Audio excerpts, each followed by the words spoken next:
పితా పుత్ర పవిత్ర ఆత్మ నామమున ఆమేన్.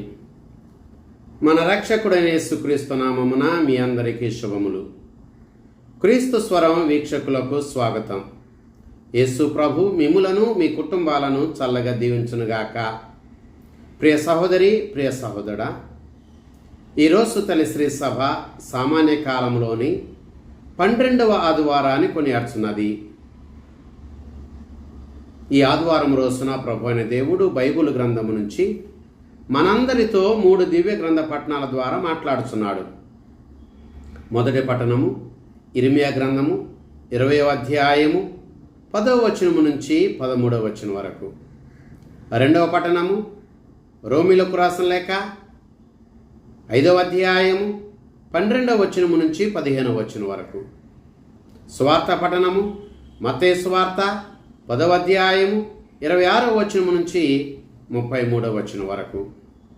మొదటి పట్టణము, నా దేవుడు నన్ను సకల ఆపదల నుండి కాపాడతాడని ఇర్మియా ప్రవక్త తన ప్రగాఢమైన విశ్వాసాన్ని, ప్రగాఢమైన నమ్మకాన్ని దేవుని పట్ల వ్యక్తం చేస్తున్నాడు.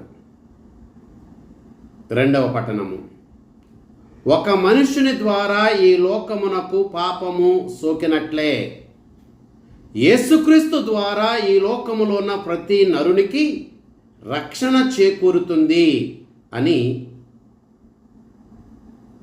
పునీత పౌలు గారు ప్రకటిస్తూ ఉన్నారు. సువార్త పట్టణము, దేవుడు మిమ్మల్ని పట్టించుకుంటాడు, దేవుడు మీ పట్ల శ్రద్ధ చూపుతాడు అని యేసు ప్రభు తన శిష్యులకు తెలియజేస్తున్నాడు. ప్రియ సహోదరి, ప్రియ సహోదరుడా, ఈరోజు ఈ 3 దివ్య గ్రంథ పఠనాలు మనకిచ్చే సందేశాన్ని బైబిల్ ఆధారం చేసుకుని కాసేపు ధ్యానం చేద్దాం. ఈరోజు యేసు ప్రభు మనకిస్తున్న సందేశం ఇది: మీరు భయపడవలదు, ఎందుకంటే మీరు దేవునికి విలువైన వారు.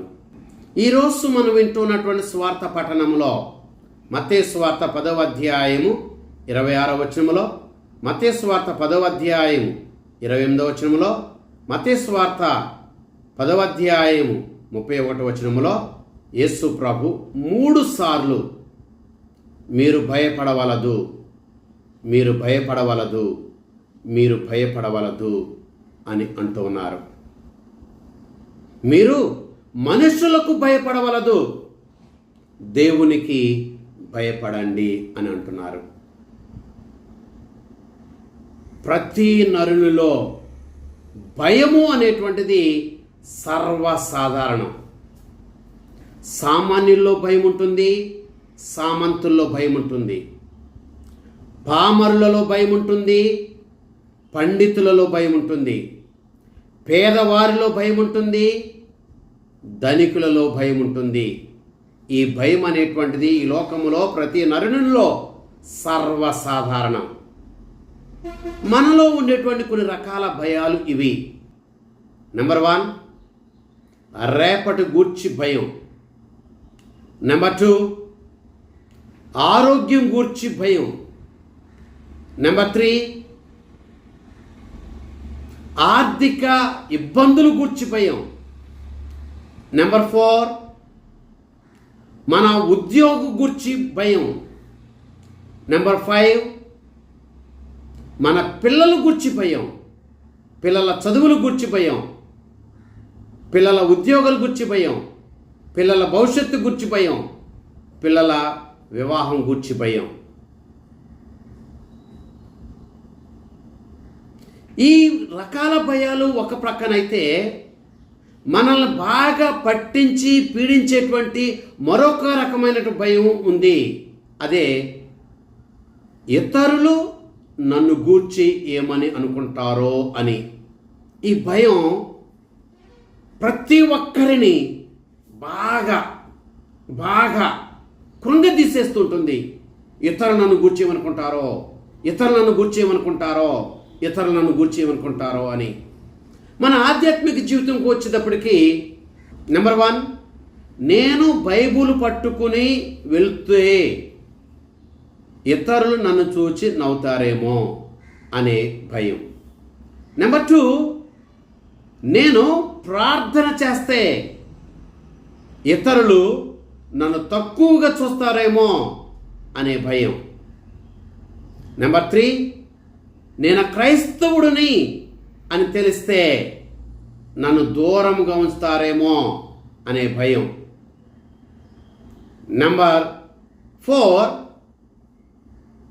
నేను జీవించేటువంటి నీతిగల జీవితం ద్వారా, విశ్వాసపూరిత జీవితం ద్వారా ఇతరులకు నేను నచ్చనేమో, నన్ను దూరం ఉంచుతారేమో, నేను శత్రువుగా మారతానేమో అనే భయం. అయితే ప్రియ సహోదరి, ప్రియ సహోదరుడా, యేసు ప్రభు ఇలా అంటున్నారు, మీరు భయపడకండి, మనుషులకు భయపడకండి, భౌతికంగా నాశనం చేసే వారికి భయపడకండి, భౌతికంగా కీడు చేసేటువంటి వారికి భయపడకండి, మీరు దేవునికి మాత్రమే భయపడండి అని అంటూ ఆయన ఈ భయానికి నివారణగా, ఈ భయానికి ఒక విరుగుడుగా 2 ఉపమానాలను మనకు తెలియజేస్తున్నాడు. నెంబర్ 1, అతి తక్కువ ధరకు అమ్ముడు అయ్యేటువంటి పిచ్చుకల ఉపమానం. నెంబర్ 2, మన తల వెంట్రుకల ఉపమానం.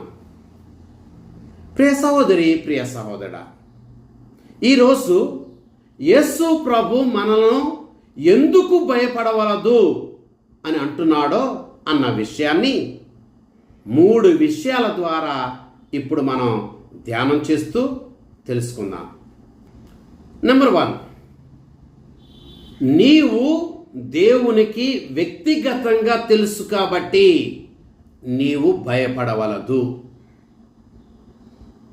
యెషయా గ్రంథము 43వ అధ్యాయము 1వ వచనంలో ప్రభు ఇలా అంటున్నాడు, నీవు భయపడకుము, నేను నిన్ను విమోచించి తిని, నేను నిన్ను పేరు పెట్టి పిలిచి తిని, నీవు నా వాడవు అని అంటున్నాడు. అందుకనే మీరు భయపడకండి అని అంటున్నాడు. మత్తయి సువార్త 10వ అధ్యాయము 30వ వచనములో, మీ తల వెంట్రుకలన్నీ లెక్కించబడే ఉన్నాయి అని అంటున్నాడు. మన తల వెంట్రుకలన్నీ లెక్కించాడు అంటే అర్థం మన గూర్చి ఆయనకు బాగా తెలుసు అని అర్థం. అందుకనే మీరు భయపడకండి అంటున్నాడు. ప్రియ సహోదరి, ప్రియ సహోదరుడా, మన తల వెంట్రుకలెన్నో మనకు తెలియదు. మన తల దువ్వుతున్నప్పుడు కూడా ఎన్ని వెంట్రుకలు రాలి క్రింద పడుతున్నాయో కూడా మనకు తెలియదు. అవి మన వెంట్రుకలే అయినా మనకు తెలియదు. కానీ ప్రభు అంటున్నాడు, మీ తల వెంట్రుకలను కూడా నేను లెక్కించి ఉన్నాను అని.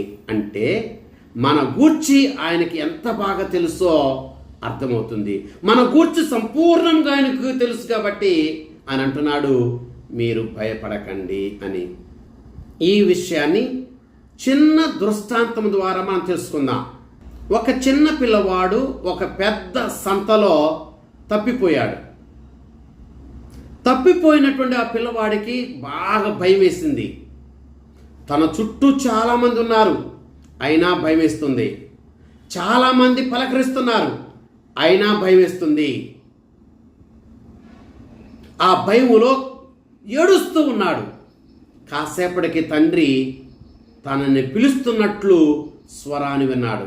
తన తండ్రి తనను పేరు పెట్టి పిలవగానే అకస్మాత్తుగా ఏడుస్తున్నటువంటి ఆ పిల్లవాడు తన ఏడుపును ఆపివేశాడు. భయం పోయింది. ధైర్యంగా కళ్ళు తుడుచుకుంటూ, నా నాన్న ఇక్కడే ఉన్నాడు, నన్ను పిలిచాడు, నన్ను పేరు పెట్టి పిలిచాడు అని అటు ఇటు నలుదెసలా పారచూచాడు. మన జీవితంలో కూడా అంతే. మనల్ని ఎన్ని రకాలైనటువంటి ఇబ్బందులు, ఇక్కట్లు, గందరగోళాలు చుట్టుముట్టినా నా దేవుడు నాతో ఉన్నాడు, నా దేవుడు నన్ను పేరెట్టి పిలుస్తున్నాడు, నేను నా దేవునికి చెందినవాడను అనే నమ్మకం మనకు కలిగితే మన భయాలు ఇట్టే తొలగిపోతాయి. సమస్య పోతాయి. ఈ విషయాన్ని బైబిల్ గ్రంథం నుంచి ఒక చిన్న ఉదాహరణ ద్వారా మనం ధ్యానం చేద్దాం.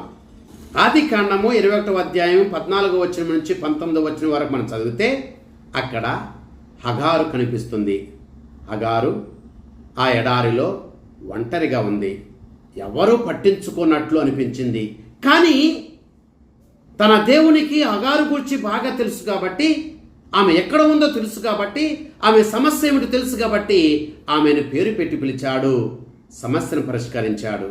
మన విషయంలో కూడా దేవుడు అంతే. అందుకనే ఈరోజు నీతో నాతో అంటున్నాడు, మీరు భయపడకండి, మీ గూర్చి ఆయనకు బాగా తెలుసు అని.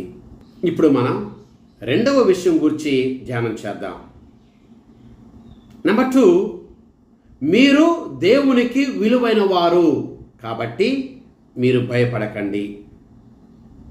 మత్తయి సువార్త 10వ అధ్యాయము 31వ వచనంలో ప్రభు ఇలా అంటున్నాడు, మీరు చాలా పిచ్చుకల కంటే విలువైన వారు అని.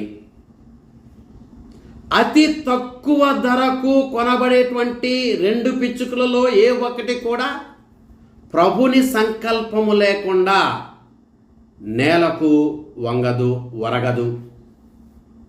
మరి దేవుని దృష్టిలో మీరు అతి విలువైన వారు కాబట్టి మిమ్మల్ని ఎంతగా పట్టించుకుంటాడో, మీరు ఆయన దృష్టిలో ఎంత విలువైన వారో మీరు తెలుసుకొనండి. అందుకే మీరు భయపడకండి అని అంటున్నాడు. ఈ విషయాన్ని చిన్న దృష్టాంతం ద్వారా మనం తెలుసుకుందాం. ఇంటిలో తల్లికి చాలా రకాలైనటువంటి వంట పాత్రలు ఉండవచ్చు. ఏ వంట పాత్ర జారి క్రింద పడిపోయినా వెంటనే తల్లి పరిగెత్తుకుని రాదు.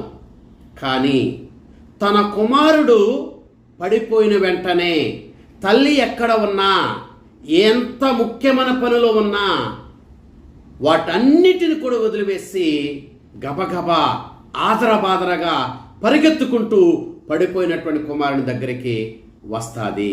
కారణం, కుమారుడు ఆ తల్లికి విలువైన వాడు. మన విషయంలో కూడా అంతే. మనము దేవునికి విలువైన వాళ్ళము. మనల్ని ఆయన పట్టించుకుంటాడు. ఈ విషయాన్ని బైబిల్ గ్రంథము నుండి చిన్న ఉదాహరణ ద్వారా మనం తెలుసుకుందాం.